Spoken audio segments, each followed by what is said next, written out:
It was a Friday. I was doing some shopping in a supermarket when I found it. A sports bra. Reasonably priced and in a soft coral pink. As a crossdresser, I owned lots of bras, but I had never owned or had even worn a sport bra before. Well, not unless you counted a leopard skin sports bra that I had borrowed from an ex-girlfriend many years earlier. And that wasn't a true sports bra in the sense of the word. I picked it up and checked it out. It wasn't in my size, so I picked through the boxes and found one in a large size in a light blue.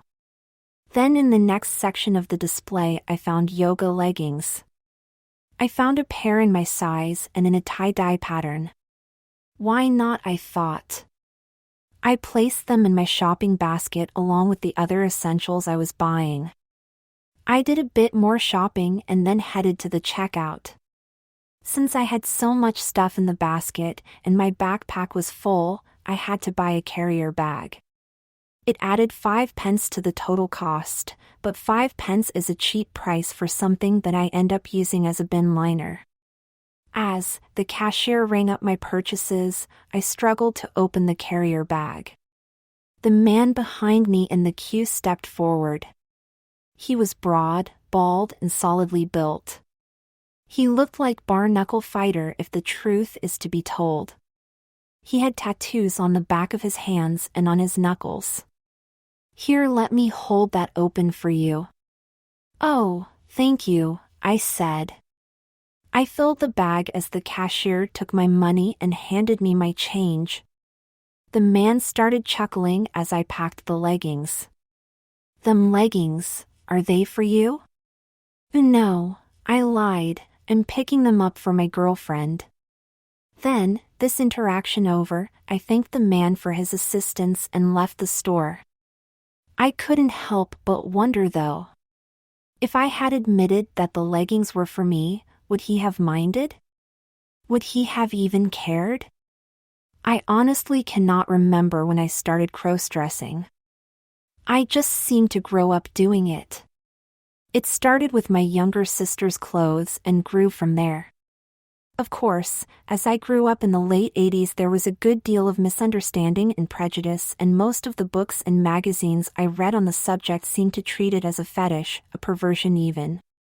Some saw it as a mental illness that required treatment. My parents decided that this was some sign of mental disorder, and I was seen by a psychiatrist who told them that this was not a major problem and that I might even grow out of it. My parents saw it otherwise. My sister took it very badly. If there was something of hers that I had worn, she found she couldn't wear it again. Luckily, I got away with it most of the time, but I was found, of course, and even found dressed on a couple of occasions. My mom coined a term for it. She called it playing silly seasons. As I grew up, I found that this little hobby was no more than that. It didn't mean I was gay, which was another misconception, and it didn't mean I wanted to become a woman. Though there were persons of both sexes that felt they had been born in the wrong body, an issue that was corrected by hormonal treatment and corrective surgery. And though there were many reasons for dressing up as a woman, I saw it as having a feminine side to my persona that needed physical expression, nothing more than that. This feminine side to myself was called Nikki, which was close to my real name. I was a heterosexual male whose feminine persona begged for physical expression. With the millennium came the internet, and I learned more about this peculiar pastime of mine. I was relieved to find that attitudes towards transvestism, or crossdressing as it was also called, were beginning to shift towards the positive and even acceptance. Though even I doubted that crossdressing would ever be understood.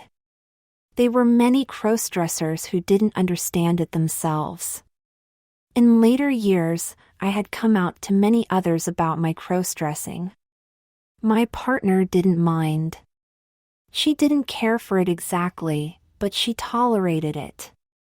The relationship broke up around 10 years ago, but it was for other reasons and not because I borrowed her underwear occasionally or once stretched out a swimsuit after wearing to work it all day, beneath my male clothes. When my daughters found out about it, I was mortified, but they were totally cool about it. My youngest daughter even gave me makeup tips and helped me find and establish a fashion style for myself. And of course, their friends found out. And they were even cooler about it. My best friend, a man I had known since our 20s, totally accepted my crossdressing. Largely because he too was a crossdresser in his early years, though he had grown out of it. There were others who knew of my hobby and they didn't really care. Of course, I didn't shout it out from the rooftops, but the ones who did know generally didn't mind. Upon arrival home, I found myself with the afternoon off since it was only a half day at work. I unpacked my new purchases and tried them on. And that's when I realized what a mistake I had made. The bra was too tight and the leggings were too loose. Oh well. Lesson learned. I spent the afternoon working on my writing and cataloging the digital photos I had taken over the week. And then I accepted an invite from a friend to go round and help with some DIY. She was an elderly lady who had arthritis and it was only half an hour's walk, so I had to set off at 5 to be there for 5:30. She didn't know about Nikki and I had no intention of telling her. She was a nice lady, very kind and caring, but she was a little old-fashioned and I did not know if she would accept this aspect of my character. As I sat working on the PC, I had a sudden thought. I had been outdressed as a woman on many occasions. What crossdresser hasn't?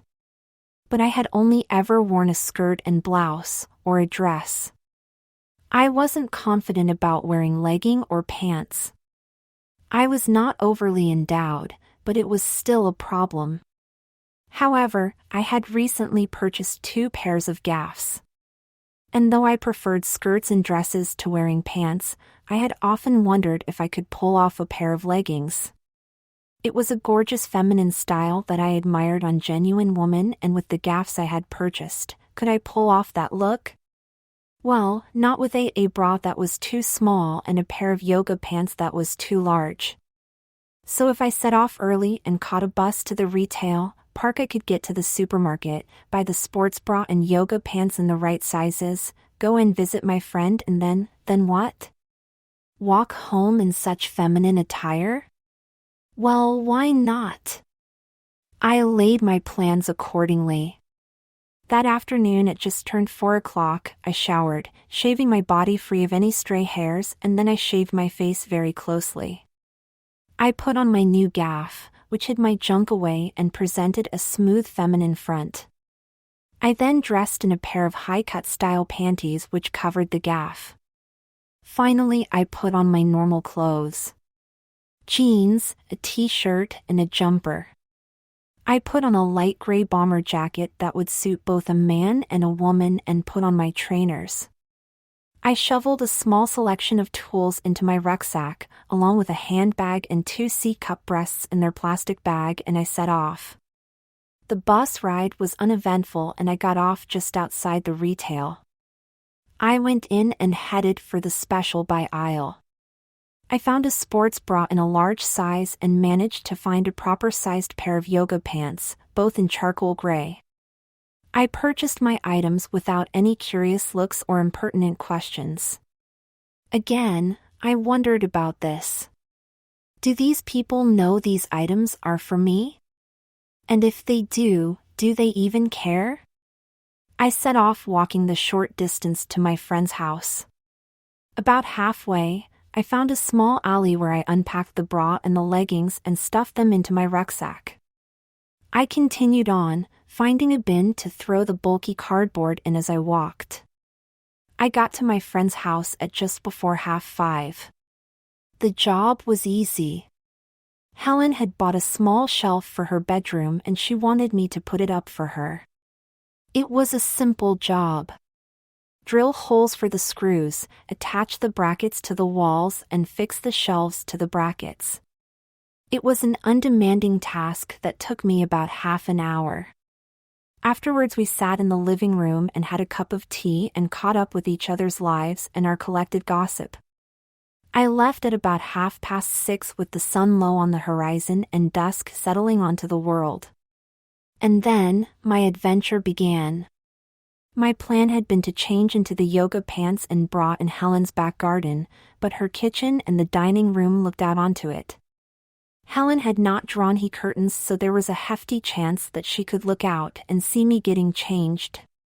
Instead, I set off down her drive and down the path to the main road.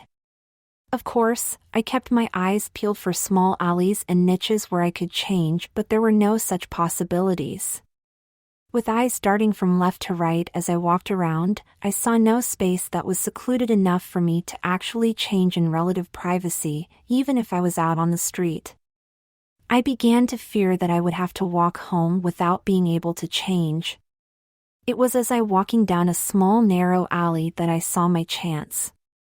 A gap in the fence enabled me to gain entry to a car park. A wide-open apron of concrete flanked on the either side by weathered garages. A small brick building hid me from the path, and though there were windows in the buildings around that looked out over the car park, there were no prying eyes. Or so I hoped. I placed my backpack on the floor and took my coat off. I unlaced my shoes and took them off. I was able to stand on the plain concrete in my bare feet. After glancing around, I pulled my jump off over my head. I then unbuckled my belt and pulled my jeans off, revealing the panties that lay beneath. I reached for my backpack and opened it up. I decided to put the sports bra on first, pulling it over my head and settling it around my chest. It fit like a glove. I pulled the breast forms out and pulled from their bag. I inserted them into the padded bra. First the right one and then the left one. I was just settling them into the cups when the sound of voices along the path made me freeze. I could not see them, but I could hear them. 2 young women who were passing right by. I pressed myself against the cool brick wall and waited as they passed me by. They were talking loudly, and loudly enough to hear. They were talking about college and boys, and one of them was complaining about the latest mobile phone she had taken on a 12-month contract. Something about the battery. I was just thankful that they were not talking about me. Eventually, as the sound of their voices receded into the distance, I recovered and reached into the backpack to retrieve the leggings. I had just pulled the right leg into the garment when I heard a car engine. I looked up to see the bonnet of a car swinging into the car park. Its nose swinging to face me directly. I panicked. With the yoga pants halfway up my left leg and the right leg bare, I managed to make it to the end of the row of garages, putting space and a barrier between me and the driver. Safe, for the moment at least, I pressed myself against the cold brick wall. Then I remembered I only had one leg in the leggings. I quickly pulled up the right leg and pulled them into place. The car was swinging around and the headlights swept across the outbuilding where I had recently stood. A stab of panic pierced my gut. I had left my backpack, jeans, coat and shoes in full view. What if? What if the driver spotted my discarded clothes and the backpack and decided to stop and investigate? What if the driver picked them up and collected them? What if the driver then drove off with them? My backpack had my identification in it, my coat had my wallet in it, my cash, my debit card, my house keys. What if they figured out where I lived and robbed me of all my goods? And that was the best outcome. All manner of scary thoughts and worst-case scenarios played out in my head. Then the glare of the headlights faded, the sound of the engine fell into the distance. I realized that the driver was just turning around, had probably not even noticed the pile of clothes that I had ran away from. I relaxed, sagging against the wall. Eventually, I stood up straight and took a few deep breaths. Then, I realized that the yoga pants, which I had pulled up against my waist, were not properly fitted. I walked back in my bare feet to the outbuilding where my clothes were placed. Though the light wasn't good, I could see that the yoga pants were not fitting as good as they could have been. I pulled them down to my knees, and then drew them back up again, adjusting them here, pulling on them there, drawing them up around my crotch and waist. They were a perfect fit. I glanced about. There was no one around. I then carefully inspected my appearance. My legs looked long and shapely. My waist looked trim and snug, my groin looked flat and feminine. I guessed I was good to go. I put on my shoes. There were nondescript trainers that looked unisex. I put my coat on but left it open. This showed my torso, flat, toned and feminine. There was no way to apply even the barest layer of make, and I felt naked and strange without it, but need must when the devil drives. Whatever that means. I folded my jeans up and stuffed them into the backpack, and my jumper followed. I took out the handbag and placed it over my left shoulder, pulling my stuff out of the jacket and into the black handbag. I finally pulled my long mane of black hair free from its ponytail, and using a brush, I shaped into a feminine style that hung around my face in a soft bouncy style. And then, my heart beating in chest like a runaway piston, I set for the walk home, which should take me no more than 40 minutes. However, my gait had changed. Instead of the straight lumbering long-legged stride that normally got me about, I was talking shorter steps, one foot in front of the other, heel to toe. This put a sway in my hips that was not normally there. For the first 10 minutes, I walked along the dimly lit streets alone, seeing no one and being seen by no one. But that was about to change. I turned and walked onto the main high street of the area. A row of shops that were shut due to the late hour, a couple of takeaway shops that were open and doing brisk trade, and 2 public house, one on each end. And it was a typical Friday night. So the street wasn't crowded, but it was busy. I suddenly felt exposed and vulnerable. And scared. I could have simply crossed the street and taken the back streets where I would have largely unobserved and unseen. But my confidence was high and I decided to take the risk.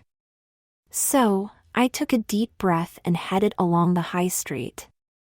I passed a group of young women, about 6 or 7 of them, who were obviously out for the night with the specific goal of getting totally shit-faced. And they were well on the way to achieving that goal. They were singing loudly and staggering around. They paid little attention to me as I gave them a wide berth. A car passed me by, the driver honking his horn. That gave me a start, and I wasn't sure if it was me they were honking at. Then I was sure. "Nice arse, darling," someone shouted. I ignored the shout and carried on. I saw a dress shop and wandered over to the window. I stood for a moment admiring a red dress that was displayed on a mannequin in the bay window. It also gave me a chance to check out my reflection. I was stood in a feminine stance, my legs crossed at the ankles almost in a T shape. I was wearing yoga pants and a sports bra in charcoal gray. I was wearing trainers that looked good on my feet. I was wearing a light gray bomber jacket that looked perfect. I was showing my stomach, flat and toned. I looked good. I looked really good. The only thing missing was a layer of makeup. But I was still passable. At least I hoped so. I continued on. My path took me along the high street, which took me amongst a crowd of people. As it was early, there were not many people about, but the high street wasn't empty either. I was subject to intense scrutiny by the people who passed me by. The looks were varied. The woman looked at me in envy, possibly jealous that I looked as good as I did. The men were leering, undressing me with their eyes and ogling my body. Don't get me wrong. I find that sort of attention from men towards women as inappropriate at best and downright sexist at worst. But when I'm dressed as a woman and I get this attention from a man, I feel honored in a strange sort of way. I feel pleased that a man can find me attractive as a woman, even though I'm not. Not that I'm out to trick anyone. I'm losing the thread here. Let me get back to the story. I continued along the high street towards the road that would lead me home. And I passed a couple, a man and a woman. They glanced at me but didn't see me as a man in women's clothing, they saw me as a woman. At least I hoped so. The man was holding a cigarette as they approached me and was patting his pockets. He made a sudden beeline towards me. "Excuse me, miss?" I'll admit it, this simple act scared me. I almost frozen with fear, but not so frozen that I couldn't turn towards him. "Yes?" I said in my feminine tone. The man looked embarrassed slightly, which eased my nerves somewhat. He held up his cigarette. "Do you have a lighter?" "I think I left mine in the pub." Now as it happened, I do smoke and I did have my lighter with me. "Yeah, sure," I replied. I dug around in my handbag. I found it along with my keys and a packet of tissues. I fished it out and held it out to him. "Here you go." He took the offered lighter, held it up to the cigarette he had placed between his lips and lit the tip. He then took a deep draw on the cigarette and passed the lighter back. "Thank Mississippi." He turned back to his companion. They joined hands and started walking away. His girlfriend looked back at me, with a big smile on her face. "Thank you." "You're welcome," I called back. Then I turned and continued walking. The incident had given me an enormous boost of confidence. I had been accepted as what I appeared to be, as a young woman out for an evening stroll. I walked with a spring in my step and my head held high. 15 minutes later, I arrived on the road that led to my estate and the safety of my flat. The incident with the young couple had given me a lot of confidence, but now that confidence was waning. I was back on my home ground now, and though I was not thoroughly well known, I knew enough people who might recognize me and see through my feminine appearance. The chances were slim, but they existed. I set off along a long street where one of the many pubs on the estate was set back from the road by a low boundary road. My head snapped up as I heard a car approaching. No, 2 cars. The first one passed by with excruciating slowness, like a tortoise on wheels. The second car indicated a right-hand turn just as I approached the entrance to the pub car park. I had to wait as the car, I saw it was a Ford of some kind, swung into the pub car park. The headlights bathed me in the full glow of their beams as the car swung round and passed. I lowered and turned my head to one side, masking my face with a fall of my hair. I glanced at the car and saw 3 occupants. I couldn't distinguish if they were male or female, but I had the feeling they were males. The car swung past me and into the car park. There were no cat calls, no shouting.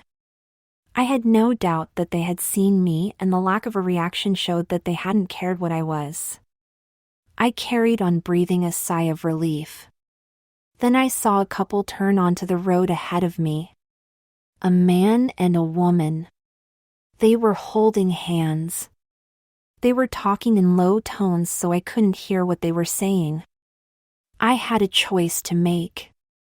Cross the road and put some distance between them, or walk past them. Crossing the road would take me away from my home and put an extra few minutes on my journey, but that was a minor inconvenience. And well worth avoiding the risk of being seen, or worse, recognized. But then, a strange feeling come over me. That strange sense of confidence that comes with being passable as a member of the opposite sex. So I stayed on their side of the road and let them approach me. My head had lowered a little, so I held it high. The girl looked at me briefly and then again, with a curious expression on her face. I looked her right in the eye and nodded towards her, breaking into a smile. As they passed, she turned and continued to look at me, still walking with her boyfriend. Then I heard her say something. "That's a bloke." For a moment I froze. I had been read, and that could have serious consequences. I glanced back at them to see that both had stopped and were looking at me. I turned and walked away. I was expecting the man to say something nasty, to start shouting at me and calling me names, possibly even attack me. What he said shocked me completely. "Yeah, so what?" By the time I got to my street, I was shaking. This was the danger point. There were people here who knew me by sight, and though I was dressed as a woman, in yoga points and sports bra, it had proven by the couple that I could still be read and could still face prejudice and hatred. There was no one around to see me, but I was still wary. My flat grew closer and closer, and I forced myself to maintain my feminine gait as I passed by the blocks of flats. I approached my block and then almost froze. The door of my block opened and my next-door neighbor came out, her old shambling basset hound on a lead. I put my head down, prepared to be recognized and outed. Luckily, her old dog, sniffing the ground and his attention caught by something on the grass, pulled her away from me, and with her attention fixed on her dog, she didn't notice me. I began to suspect that she was not aware of me. I passed her by and walked to end of the path.